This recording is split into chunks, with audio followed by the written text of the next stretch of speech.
अस्सलाम वालेकुम। Welcome to my channel Muskan voice. तमाम वीडियो अपडेट के लिए मुस्कान वॉइस को सब्सक्राइब करके बेल नोटिफिकेशन ऑन कर दें। आइए सुनते हैं आज की कहानी में आशिक जिन का खौफनाक हिस्सा का सेकंड पार्ट। मौलवी साहब, आप मुझे सुरकसी पर मजबूर कर रहे हैं। वो गुस्से में आ गया। एहसान फरामोश घटिया अबू जान ने एक जोरदार थप्पड़ उसे दे मारा और घसीटते हुए उसे बाहर ले गए। अबू जान, आखिर अहमद खान में क्या कमी है जो आप ऐसा सलूक कर रहे हैं? मैं अचानक बोली। इकरा, तुम इन मामलात से दूर रहो। इनकार की वजह नहीं बता सकता। आज के बाद कोई अहमद खान का नाम ना ले। अबू जान ने अपना फैसला सुनाया। मैं अबू जान के जवाब में चुप हो गई, मगर तजस्सुस अभी बाकी था। उस वाक़या के बाद बाजी गुमसुम हो गई, खाना पीना छोड़ दिया, हर वक्त कमरे में पड़ी रहती। चंद दिनों में बरसों की बीमार नजर आने लगी। सब बहुत परेशान थे। एक रात बाजी बहुत बेचैन थी, बार बार टहल रही थी, जैसे किसी का इंतजार हो। मैं आंखों पर हाथ रखे सब देख रही थी। इतनी देर में दूर किसी बिल्ले की आवाज़ आई जो रफ्ता रफ्ता करीब आते जा रही थी। फिर वो आवाज़ बिल्कुल दरवाजे के पास से आने लगी। फिर बिल्ली दरवाज़ा खरोचने लगी। बाजी तो गोया मुंतज़िर थी, तरफ कर उठी और दरवाज़ा खोल दिया। सामने एक बिल्ला खड़ा था। बाजी उसे गोद में लेकर प्यार करने लगी। वो दोनों एक दूसरे से बहुत मानूस लग रहे थे। मैं चाहकर भी कुछ नहीं कर पाई। अजानों की आवाज़ सुनी तो बिल्ला चला गया और बाजी इत्मीनान से सो गई। और फिर ये मामूल बन गया। या अल्लाह, ये कौन सी नई मुसीबत आ गई है? मैं खौफ से सोचने लगती। मेरी 36 से ये खबरदार कर रही थी मुझे यह बात अब्बू जान और अम्मी जान को बता देनी चाहिए। मैंने उन दोनों से जिक्र किया तो अम्मी रोने लगी। अब्बू जान के चेहरे पे तफक्कुर के गहरे बादल छा गए। ठीक है आज़ाद, मैं खुद जागूंगा और देखूंगा कि क्या माजरा है। अब्बू जान बोले। सारे शाम ही बारिश होने लगी। देखते ही देखते बारिश तूफ़ानी होते जा रही थी। तूफ़ान भी ऐसा जो थमने का नाम नहीं ले रहा था। मेरा ख्याल कि बरक बिल्ला आज भी मौजूद था, भींगता हुआ। उसकी आवाज़ सुनकर बाजी दरवाजे की तरफ भागे। अच्छा, तो ये तेरी हरकत है? अब ये रूप भी इख्तियार करने लगा है, अबू जान बोले। अबू जान के खूनखार निगाहों के मुकाबले में बिल्ला भी अपनी जगह डटा था। वो यूं देख रहा था जैसे हर बात समझ रहा हो। बिल्ला भी 16 बार निगाहों से उन्हें देख रहा था। अबू जान ने उसे लाठी से मारना शुरू कर दिया, इतना बेदर्दी से कि मेरी और अम्मी की चीखें निकल गई। कहाँ बिल्ले के साथ शफकत की हदीस सुनाने वाले अबू जान, जो खुद उसे इस कदर मार रहे थे। वो निढाल से ज़मीन पर गिर गया। बिल्ले को मार पड़ता देखकर बाजी माही बेआब की तरह तड़प रही थी। अबू जान ने मुर्दा जैसा बिल्ला को घर से बाहर फेंक दिया और तमाम घर का हिसार खींच दिया। उनकी बेखबरी में बाजी ने उन पर छुरी से हमला कर दिया, उसी हाथ को जख्मी किया जिससे बिल्ले को मारा था। अब्बू जान को गहरा जख्म आया। मेरी और अम्मी की बुरी हालत थी। फटते जज्बात में आकर अम्मी ने बाजी को एक थप्पड़ लगाया तो वो बेहोश होकर गिर गई। उस बेचारी को क्यों मार रही हो? वो अपने बस में कहाँ है? अबू जान तकलीफ से निढार होकर बोले। सुबह मैंने अबू जान से पूछा, आपने बिल्ले को इतनी बेरहमी से क्यों मारा? मुझे तो बहुत दुख हुआ था बेटा। दरअसल वो बिल्ला नहीं, वो हवाई मखलूक थी जो बिल्ले के रूप में थी, अबू जान बोले। उनके जवाब में मैं दंग रह गई। एक बात मुझे बेचैन किए जा रही थी कि अहमद खान या वो बंदा और ये पुसरार बिल्ला, तीनों का बाजी से कोई ना कोई ताल्लुक था। न जाने क्या राज था। काफ़ी दिन सुकून से गुजर गया। वो बिल्ला फिर ना आया। अबू जान डेली घर का हिसार करते थे। शायद मुसीबत टल गई थी। उस नदीदा मखलूक ने बाजी का पीछा छोड़ दिया था। मैं सोचते सोचते सो गई। ख्वाब में मैंने अहमद खां को देखा। वो हमारे दरवाजे के साथ टेक लगाकर रो रहा था। उसका चेहरा और उस जिस्म जख्मी था। घबराहट से मेरी आंख खुल गई। मैं चुपके से उठी और दरवाज़ा खोलकर देखा तो मुझे हैरत का शदीद झटका लगा। वाकई अहमद खां दरवाजे के पास बैठा रो रहा था। इकरा, मैं तुम्हारे आगे हाथ जोड़ता, मुझे एक नज़र सदफ बाने को देखने दे दो। मौलवी साहब के सख्त हिसार की वजह से मैं अंदर नहीं आ सकता। अगर तुम इजाज़त दोगी तो मैं अंदर आ जाऊंगा। कितने दिन हो गए हैं मैं उसे एक झलक नहीं देख पाया हूँ। अहमद खान बेहद निढाल था। मेरा दिल उसकी हालत पर भर आया। ठीक है भाई, अंदर आ जाए, मगर जल्दी चले जाइएगा। अबू जान को खबर हो गई तो क़यामत आ जाएगी, मैंने इजाज़त देते हुए कहा। मेरी इजाज़त पर वो खिल उठा। बाजी बेखबर सो रही थी। अहमद खान ने उन्हें बरकता निगाहों से देखा। भाई, आप इतने जख्मी क्यों हैं? दरअसल मौलवी साहब ने मुझे बहुत मारा है। भाई, आप बाजी को भूल क्यों नहीं जाते? मत गवाएं अपनी जान को यूँ मेरे इख्तियार में। कहाँ इकरा? अच्छा भाई, अब आप जाएं, अबू जान ना आ जाए। उसने एक नज़र डाली और मेरा शुक्रिया अदा करते हुए बाहर निकल गया। मेरा दिल तो गम से भर गया। मैं उनके लिए इससे ज़्यादा और कुछ नहीं कर सकती थी। रात को यहाँ कोई आया था। अब्बू जान आंखें बंद करके कुछ महसूस करते हुए बोले। नहीं तो अम्मी जान बोली। मेरी तो जान निकल गई। मैं खामोश रही। नहीं, रात को नदीदा मखलूक घर में किसी रूप में दाखिल हुई थी। अब्बूजान बुरे यकीन लहजे में बोले, खैर मैं हिसार मस्जिद सख्त कर देता हूँ, लेकिन याद रखना तुम दोनों होशियार रहना। जब तक तुम लोग चाहोगी नहीं, कोई मखलूक बिना इजाजत घर में दाखिल नहीं होगी। हिसार सख्त होते ही बिल्ले की आवाज़ दोबारा आने लगी। आवाज़ सुनते ही बाजी की हालत बेहद जनूनी हो जाती। उन्हें दौरे पड़ने लगते, आंखें सुर्ख हो जाती, बार बार दरवाज़ा खोलने की कोशिश करती। सारी रात हम लोग पहरा देते। बिल्ली की आवाज़ इस कदर भयानक होती जैसा लगता कानों के पर्दे फट जाएंगे। वो नदीदा मखलूक अब इंतकामी कार्रवाई पर उतर आई थी। कभी घर के किसी हिस्से में आग भड़क उठती, कभी मस्जिद का कोई हिस्सा गिर जाता, अजान के वक्त लाउड स्पीकर में करंट आ जाता, मगरिब के बाद घर में पत्थर बरसना शुरू हो जाते। वो इस कदर बड़े होते कि अब्बूजान अक्सर जख्मी हो जाते। फरिश्ते को शैतान बनने में बस पल भर की देर लगती है। वो बुड़बुड़ाते हैं। बाजी उनकी तकलीफ पर मुस्कुरा रही होती। हम बेहद हैरान होते, मगर उन इंतकामी कार्रवाई से हम महफूज रहे थे। ये भी एक राज था। एक शाम बाजी बहुत एहतमाम से तैयार हो रही थी। बाजी कहीं जाना है क्या? मैं हैरत से बोली। हाँ। वो मुस्कुराई। मुझे खतरे की बू महसूस हुई। मैं रात को जागना चाहती थी, मगर नींद गालिब आ गई थी। रात को अचानक आँख खुली तो बाजी गायब थी। हिसार की वजह से कोई मखलूक अंदर दाखिल तो नहीं हो सकती थी, मगर उसने शायद बाजी को बाहर बुला लिया था। मुझे खुद पर बेहद गुस्सा आ रहा था कि मैं क्यों सोई। अब्बू जान को खबर की, सारे घर में तलाश किया, मगर बाजी ना मिली। हम बाहर मैदान में आ गए। जहाँ कुआं था वहाँ जो मंजर देखा, मेरे पैरों तले जमीन निकल गई। रंगो नूर का समा था। तमाम फिजा खुशबू से महक रही थी। कुएं पर बेशुमार दिए रोशन थे। बाजी के लिए इस कदर एहतमाम था कि करने वाले की मोहब्बत हो रही थी। हम कुएं के करीब पहुंच गए, पर हम कुछ खास देख नहीं पा रहे थे। कोई मजबूत सा हिसार था जो हमें रोक रहा था। मैं जमीन पर बैठकर रोने लगी। अब्बू जान इंतहाई तैस के आलम में कुछ पढ़ने लगे। तभी कुछ देर हुई थी कि एक मर्दाना आवाज गूंजी और तमाम रोशनियां बुझ गई। बाजी कुएं के करीब बेहोश पड़ी थी। मैं भागती उनके करीब गई। उनकी हालत पर दिल तड़प रहा था। अब्बू जान के चेहरे पर गम के आसार नुमाया थे। नमाज़े फजर के बाद अब्बू जान ने ज़रूरी सामान लिया और बाहर जाने लगे। क्या हुआ, कहाँ जा रहे हैं? अम्मी ने पूछा। हाँ, गुजरात, अपने पैरों मुर्शिद शाह खालिद के पास जा रहा हूँ। अब इस खबीस का कुछ करना पड़ेगा। वो बाहर निकल गए। मेरा दिल को इत्मीनान हुआ कि अब बाजे ज़रूर ठीक हो जाएंगी। वो पहले जैसी हो जाएंगी। ईशा के बाद अब्बू जान वापस लौटे। उनके कपड़े कीचड़ में लटपट थे। जगह जगह पर खून के धब्बे थे। वो बहुत निढाल लग रहे थे। अब्बू जान, खैरियत? क्या हुआ? आपके पीरो मुर्शिद नहीं है? मैंने एक साथ कई सवाल कर डाले। अब्बू जान के इसके जवाब में जो किस्सा सुनाया वो सुनकर मैं और अम्मी एक खौफजदा हो गई। मैं बस के इंतज़ार में एक खड़ा था। बारिश शुरू हो गई। अल्लाह अल्लाह करके बस पहुंची। बस ने 7 चक्कर लगाए, मगर मुझे हर बार एक ही सड़क पर उतर जा रही थी। समझ से बाहर था कि ये क्या माजरा। इस उलझन में खड़ा था कि तूफानी बारिश शुरू होगी। हैरत अंगेज तौर पर बारिश का रंग सुर्ख था। मैं घबराकर एक दरख्त के नीचे खड़ा हो गया। बारिश आहिस्ता आहिस्ता थमने लगी। मैंने दोबारा हिम्मत की। उसी असना में 2-3 छोटे बच्चे नजर आए। उनके कान जानवरों की तरह लंबे लंबे थे, रंगत सिया और आंखें बिल्कुल सुर्ख। देखो, इन पर नजर रखना, ये गुजरात अपने पीरो मुर्शिद के पास ना जाने पाए। वो तीनों सरगोशियां करते गायब हो गए। उनकी बातें सुनकर मैं बहुत परेशान हुआ। मैंने यहाँ से जल्द निकलने का इरादा बांधा तो कुछ मर्द और औरत नजर आए। मर्द ढोल बजा रहे थे, औरतों के हाथ में मेहंदी का थाल था। उस वीराने में ये लोग मेरे समझ से बाहर थे। शायद शादी में जा रहे हो। मैंने दिल को तसल्ली दी। भाई, आप लोग भी गुजरात जा रहे हैं क्या? मैंने एक शख्स को मुखातिब किया। उसने मेरी बात का कोई जवाब नहीं दिया। मैं समझा शायद सुनने से महरूम है। मैंने एक लड़की से भी वही सवाल किया तो वो हंसने लगी। अरे मौलवी साहब, हम गुजरात नहीं, हम तो सदफ बानो की शादी में जा रहे हैं। आपकी बेटी की शादी है और आप यहाँ हैं। ये कहकर वो हंसने लगी और देखते देखते ही वो सब धुआं बनकर गायब हो गए। इस वीराने में अजनबी लोगों के मुंह से अपनी बेटी का नाम सुनकर मेरा तो दिल डूबने लगा। सोचा पर लगे और उड़कर चला जाऊं। अपनी सदफ बानों को देख लूं कि वो खैरियत से है ना। अब्बू जान ये कहकर रोने लगे।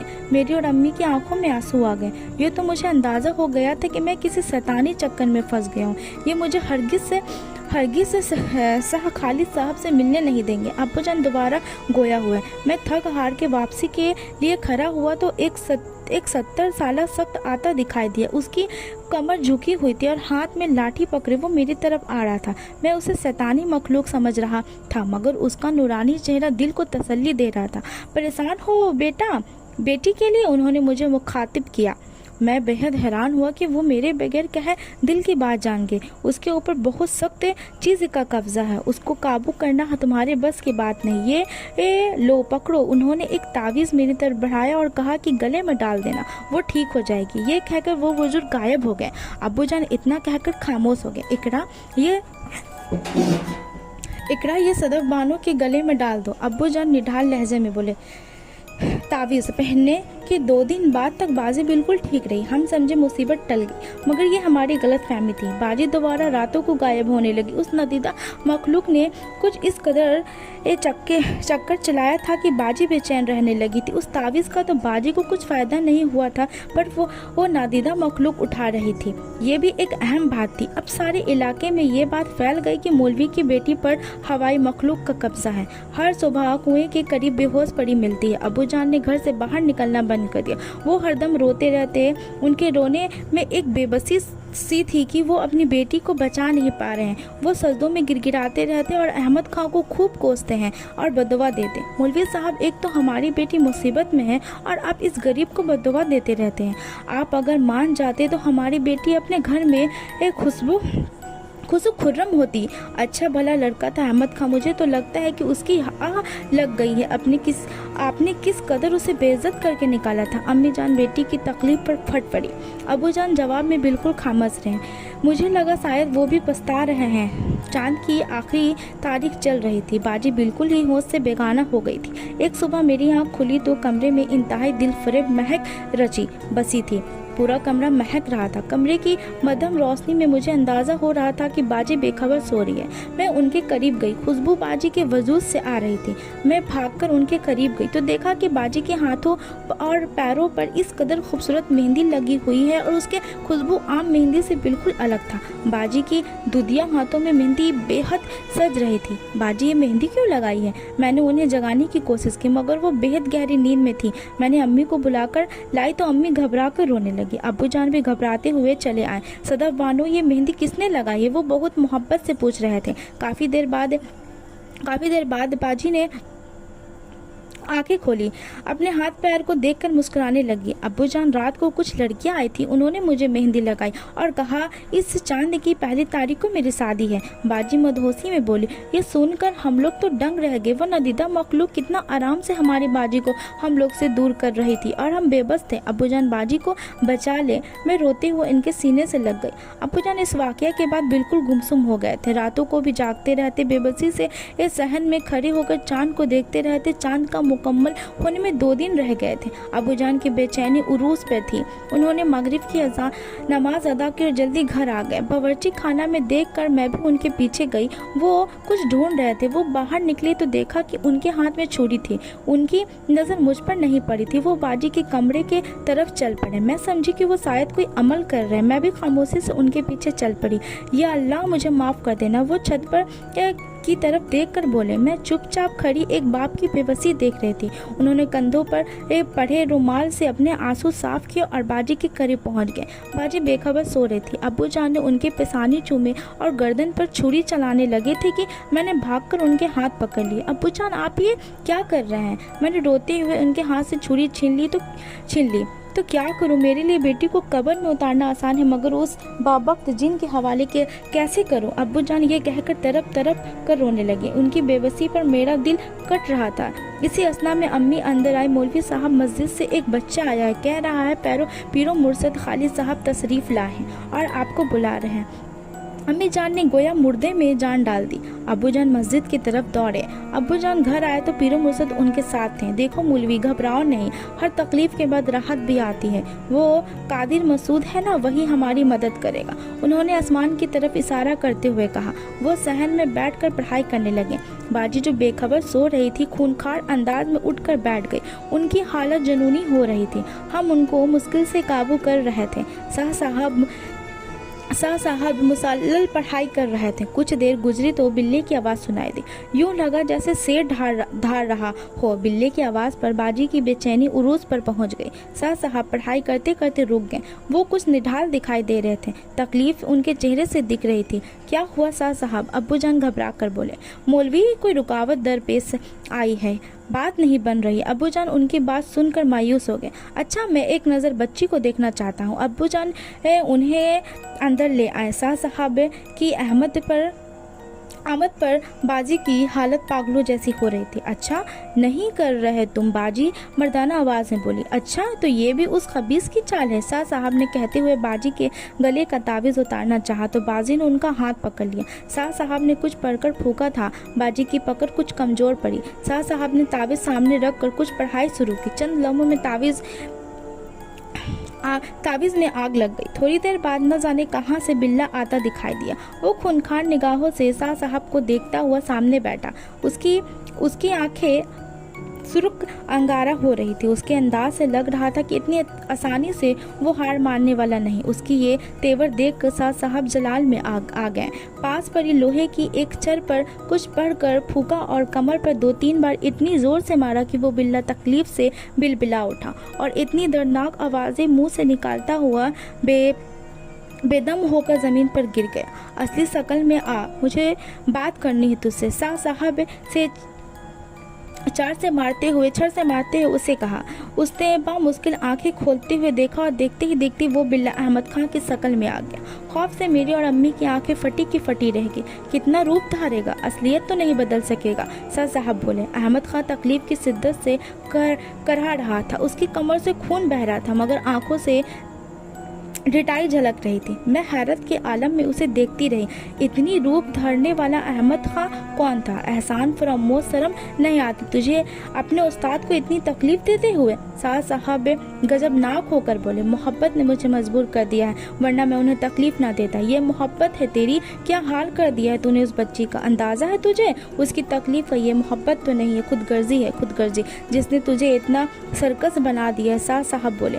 मैं भी तकलीफ में हूँ ना, ये मेरी शादी होने देते और ना इसे मेरे मिलने देते हैं। अब जो मुझे ठीक लगा मैंने किया और मोहब्बत और जंग में सब जायज़ है। वो इंतहाई सरकसी से बोला। इंसान हमेशा हमसे बेमान लेकर हमें हमारी मोहब्बत छोड़ने पर मजबूर करते हैं। इस लड़की ने भी मुझे वादा किया मुझसे शादी करने का और हमारी कौम इतनी आसानी से किसी वादे से फिरने नहीं देगी। ठीक है, मैं तुमसे वादा करता हूँ, तुम इस लड़की को बता दो कि तुम कौन हो। अगर तुम्हारा असल जानने के बाद भी वो राजी होती है शादी करने पे तो मैं तुम्हारा सबके सामने शादी करवा दूंगा, शाह साहब ने कहा। अहमद खां ये सुनकर सख्ते में आ गया। लेकिन वो तो मोहब्बत मेरी इसी सूरत से करती। उसके चेहरे पर अब तकलीफ के आसार था। घबरा क्यों रहे हो? अगर तुम्हारी मोहब्बत इतनी मजबूत और सच्ची है तो दिखाओ तुम अपना असल रूप, शाह साहब ने जवाब दिया। शाह साहब, मैं सदफ पानों के नज़रों में अपनी नफरत नहीं बर्दाश्त कर पाऊंगा। मुझे मोहब्बत करने की इतनी बड़ी सजा तो ना दे। वो शाह साहब के पैर पकड़कर रोने लगा। नहीं, हम कुछ नहीं सुनेंगे। इस लड़के को अपनी असल सूरत दिखाओ वरना इसकी दुनिया से हमेशा के लिए दूर चले जाओ। वो तो टोक अंदाज में बोले। सब उससे बेबसी से रोता देख रहे थे। वो रो रहा था, तड़प रहा था। मुझे लम्हे भर के लिए उस पर बहुत तरस आया कि बाजी को उसके हवाले कर दो। शाह साहब के हुक्म पे मैं और अम्मी जान को पकड़ कर ले आए और अहमद खां के सामने बैठा दिया। अहमद खां बाजी को हसरत भरी निगाहों से देखने लगा। बाजी को खो जाने की तकलीफ उसके चेहरे से नजर आ रही थी। दिखाते हुए, नहीं, तुम इसको असल चेहरा बताओ, इससे तुम एक इंसान नहीं जिन जादे हो। शाह साहब गुस्से से झड़े। जिन जादा ये अल्फाज बाजी सुनी तो वो बेहोश हो गई। मैं और अम्मी जान ने खौफ से अपने चेहरे पे हाथ रख लिया। अहमद खां जो बाजी से मोहब्बत करते थे वो इंसान नहीं थे। उनकी आंखें आंसू से बोझल थी। उसने सदमे में बेहोश हुई बाजी के वजूद पर नजर डाली। वो जिस सदफ बानो से मोहब्बत करता था वो तो बेहोश हो चुकी थी मगर असल सदफ बानो होश में आ गई चुकी थी। अहमद खां मोहब्बत की जंग हार चुका था। उसने एक गमज़दा नजर बाजी पर डाली और गायब हो गया। और उस दिन के बाद से अब्बू जान ने किसी को भी अपना सागिर्द ना बनाया था। सच है, आग वाकई आग को नहीं जला सकती मगर आतिशी मोहब्बत ने एक जिनजादे को जलाकर राख कर दिया था और साथ ही जो एतमाद का खून हुआ था उसका तो कोई मोल ही ना था।